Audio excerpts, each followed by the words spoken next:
Hi, to change screen timeout period on iPhone 16e, all you have to do is to open Settings. After that, you need to start scrolling till you can see this tab Display and Brightness, and then scroll a bit down to find Auto Lock. Now you got several options from 30 seconds to never auto lock your phone.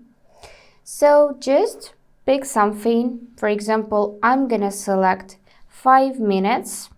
It drains battery, but my screen will be on during my tutorials. So this option suits me, but you can choose 30 seconds or 1 minute, 2 minutes, 3 minutes, and so on.